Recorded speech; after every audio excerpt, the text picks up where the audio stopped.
Hi, you're watching Teen Kids News. I'm Lila. Let's begin with our top story.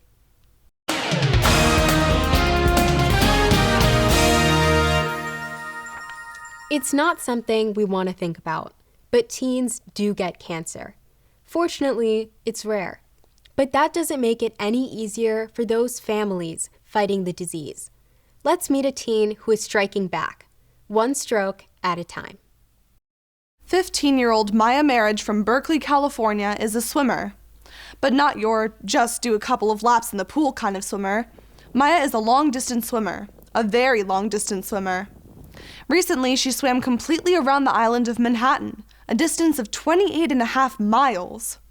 That's pretty incredible, Maya. How long did it take you? That swim was about 8 hours. I think it was 8 hours and 43 minutes exactly. Wow. It's called the 20 Bridges Swim because that's how many bridges you pass under. And you're only the third person your age to complete this swim.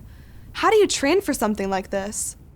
I usually swim with my high school, so I'll swim 5 days a week with them, and then I'll do a longer swim every weekend, kind of increasing by 30 minutes each weekend. You started at 6 p.m. and swam until almost 3 a.m. Why swim at night? It's mostly because there is less current and the winds usually die down, and then in New York it's especially good to do it at night because there is significantly less boat traffic, and that's one of the hardest parts of that swim is just trying to navigate around all of the boats because you're in a big waterway in a big city, so kind of trying to navigate and organize all of that at the same time as staying safe. Makes sense. You did the 20 Bridges Swim to raise money for Swim Across America. How did you get involved with the organization? They have swims all around the United States that are usually about a mile in support of a local beneficiary raising money for cancer. So my dad did their swim one year, and then when I was 8, I decided that why not? Sounds kind of fun. It's in the Bay. And I decided to do it, and kind of since then I've fallen more and more in love with it and done longer and longer swims.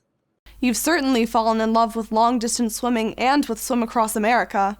How much money have you raised? Since I started Swim Across America, I think right now I'm just about over $85,000 raised, which is huge. Yes, it is. And 20 Bridges wasn't even your longest swim. In Hawaii, you swam from the island of Molokai to Oahu. That took almost 28 hours. It must have been quite a challenge. Yes, that was definitely a hard swim. It was by far the hardest out of any of the ones that I've ever done. We had some issues with currents, but I had a great time. I have, you can't really see it, but I have jellyfish stings still. I have the scars from them. So it was definitely a challenging swim, but it was also incredibly rewarding and incredibly awesome experience. To be clear, are you swimming the entire time? How do you eat? And even though you're in the ocean, you still need to drink water, don't you?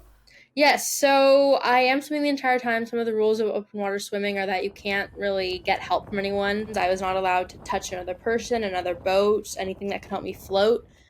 So basically what we would do is every 30 minutes or so, I stop, I tread water, I drink from a bottle that they have tied to a rope, and they have this whole system to pull it back in. I drink some, usually it's things like pre-workout, some carbohydrate drinks or some gels as fast as I can, and then I keep swimming.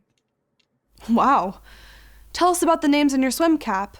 Yes, so I got the inspiration for this from my dear friend Susan Helmrich, who got my family into Swim Across America in the first place. Every year for my swims, I will write the names of everyone that I know that has been touched by cancer. So I write their names on my cap to remember them and to honor them while I'm doing these swims, because I really am doing it for them. And it also is really good perspective for me that the struggle that I go through on these swims is nothing compared to what cancer patients struggle with when they're in treatment. I have to say that Swim Across America is truly lucky to have someone as talented and dedicated as you are. Thanks for talking with us. Thank you so much. Since it began in 1987, Swim Across America has raised more than $100 million to fight cancer. Every year, they hold open water and pool swims in dozens of communities, literally across America. And they welcome swimmers, especially teens. If you're interested, check out swimacrossamerica.org. For Teen Kids News, I'm Katerina. Coming up, would you like to win $2,000? I mean, who wouldn't? I'll tell you how when Teen Kids News continues. Be right back.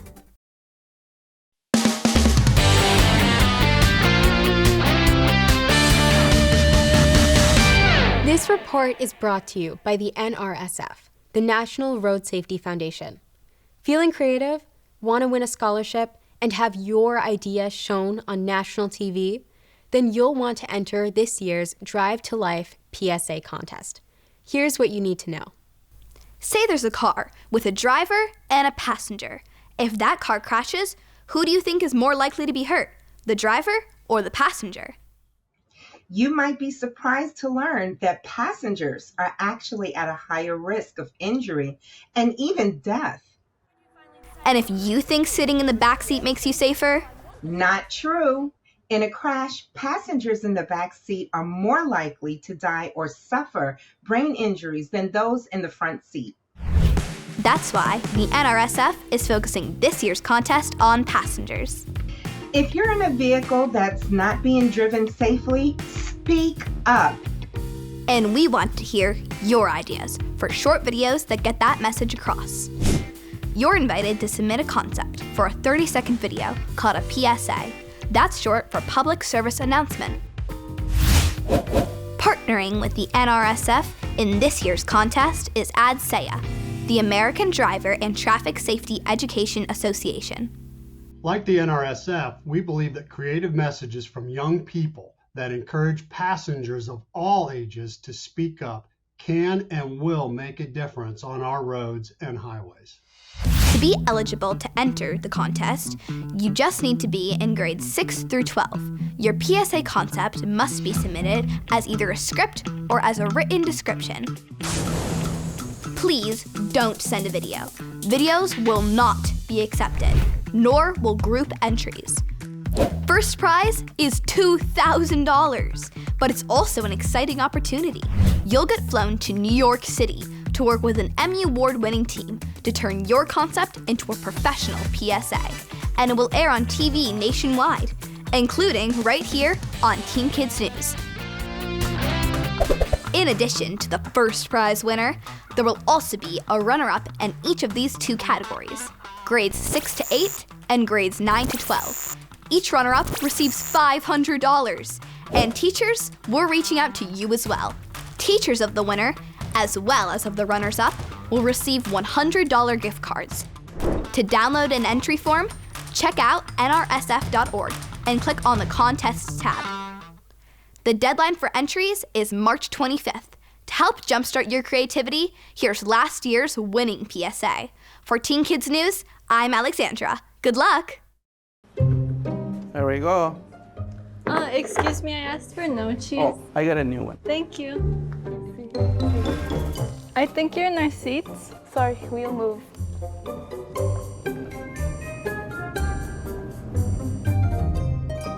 You spoke up at the restaurant. You spoke up in the theater. Why not speak up now? Mom, you shouldn't be texting. Lo siento. Thanks, Mom.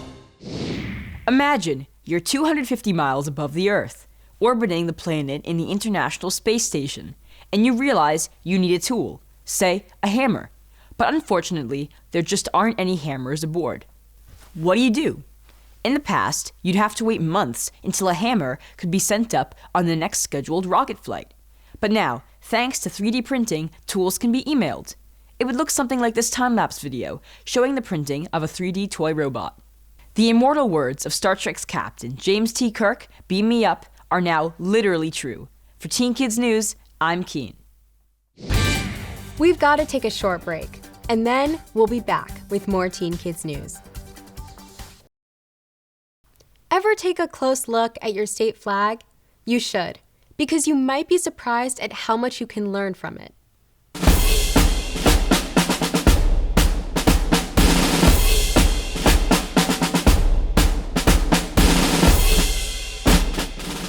In September 1783, American colonists and members of the British Parliament signed the Treaty of Paris, officially ending the Revolutionary War.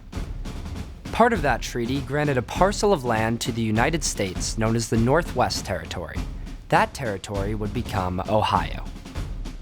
In 1803, Ohio was admitted as our 17th state, but it existed without a state flag for almost 100 years until an architect named John Eisenman came up with a most unusual design. The Ohio flag is the only state flag of the 50 that is not a rectangle. It's a swallowtail flag that we usually see on a boat. What it is it's a pennant, but it comes to 2 points. And they chose that to be distinct. They wanted Ohio to look different from all the other state flags, and they certainly achieved that. They chose to use the red, white, and blue of the American flag. Several states have done that. But they also achieved simplicity by putting the letter O in the canton of the flag. And the letter O has 2 meanings to people in Ohio. It's O for Ohio, but also it's the Buckeye state. Buckeyes are round nuts commonly found in Ohio that Native Americans thought resembled the eye of a male deer, a buck. 13 stars are clustered around the O, representing the original 13 states. 4 more stars stand beside them, representing the next 4 states to be admitted to our nation, including Ohio. The red and white stripes symbolize roads and waterways, which help establish Ohio as a center of American interstate commerce. With Flag Facts, I'm Eric. Anyone who's ever visited the Grand Canyon knows it's big. It's 277 miles long, 4 to 18 miles wide, and more than a mile deep. It's the biggest canyon on our planet, but it's not the biggest canyon in our solar system, not by a long shot. That honor goes to Valles Marineris. It's on Mars.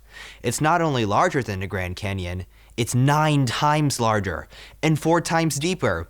Guess you can call it a grander canyon. For Teen Kids News, I'm Peter. If you ever have a toothache, here's one remedy you'll never want to try. Doctors in ancient Egypt treated a painful tooth by putting a mouse in the patient's mouth. A dead mouse. So, when it comes to those incredible pyramids, we often ask, how did they do that?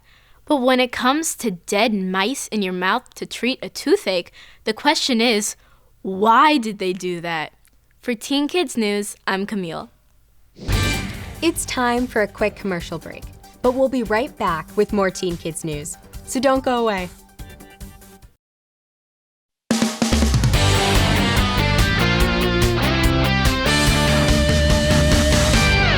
Different breeds of dogs differ in more ways than just in looks. They also differ in smarts. According to WebMD, here are the 5 smartest breeds. In 5th place, the Doberman Pinscher. Not just fast on its feet, but fast thinking as well, the Doberman is the ideal guard dog.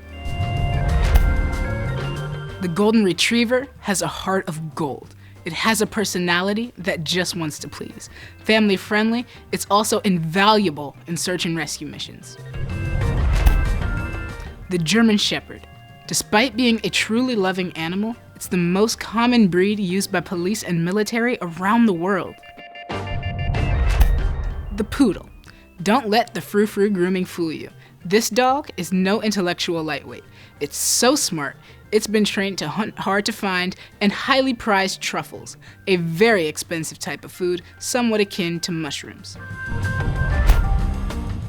And the top dog, at least as far as intelligence goes, is the Border Collie. They are famous for being smart enough to herd sheep all by themselves. Of course, the smartest dog is the one that makes you feel loved. For Teen Kids News, I'm Mason. Imagine if we didn't have tomatoes, pizza just wouldn't be the same. We wouldn't have ketchup to put on our burgers or dip fries into. So you might find it surprising that when the Spanish brought tomatoes from the New World, Europeans were afraid to eat them, and they apparently had good reason. Many people died after eating the bright red fruit. As it turns out, it wasn't what they were eating that was so poisonous, but how they were eating them. Europeans, especially upper-class Europeans, ate off metal plates made from pewter. Back in the Middle Ages, pewter contained a lot of lead, and lead is poisonous.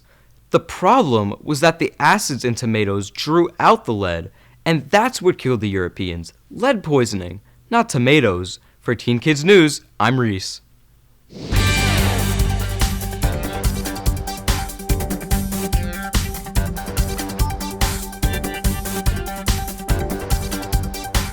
You won't want to miss what's coming up next on Teen Kids News. Trust me. We'll be right back after this.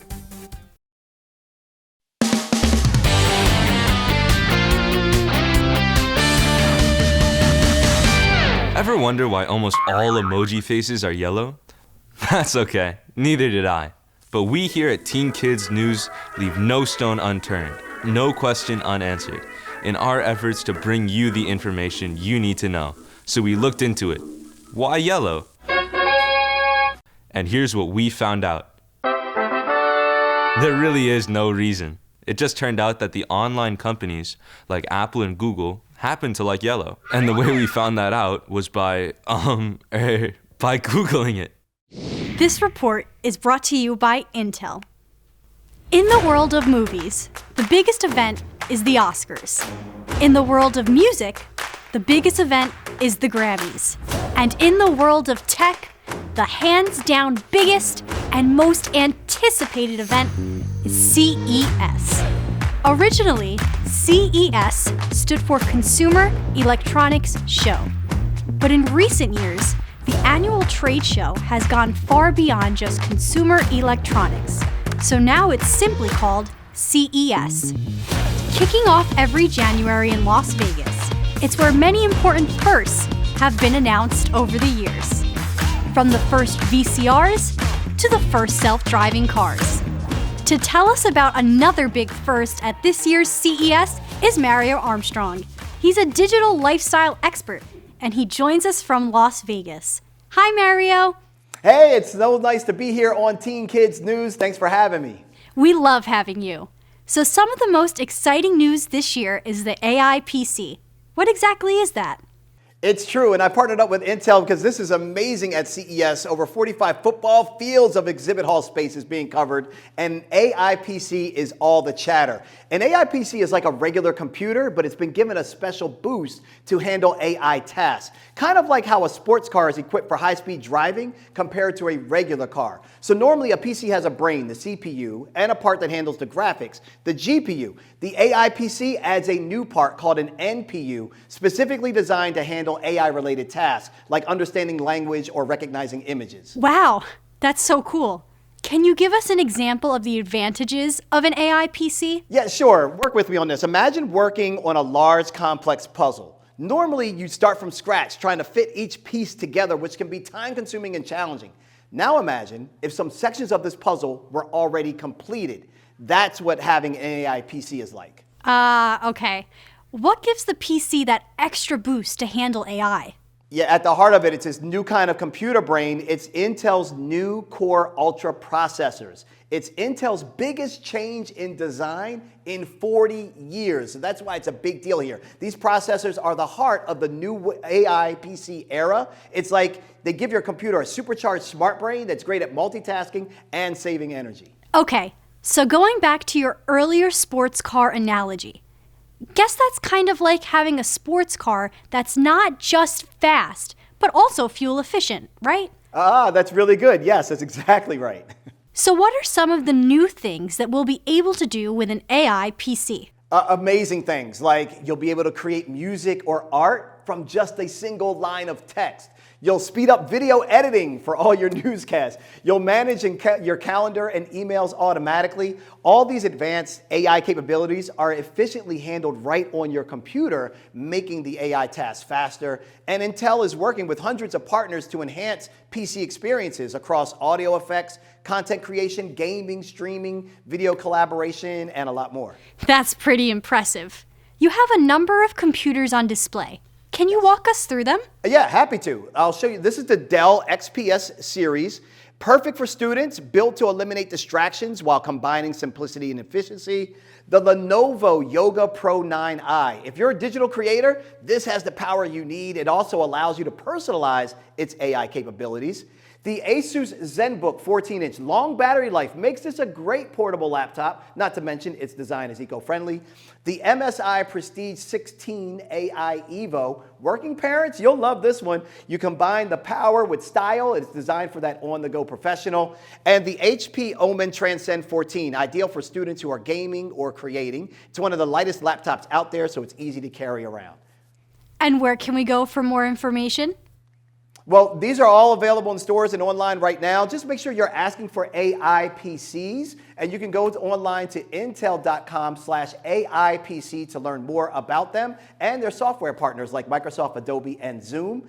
Your family can be on the cutting edge of AI tech in 2024 and beyond. Check out the AI PCs. It's a lot of fun. I'm having a lot of fun checking them out here at the CES show in Vegas. Thanks so much, Mario. Thank you. Up to now, AI has mostly been limited to big companies and large organizations, but the AI PC now puts AI literally at our fingertips, and that's pretty exciting. For Teen Kids News, I'm Ava. Well, that wraps up our show for this week, but we'll be back with more Teen Kids News next week. See you then.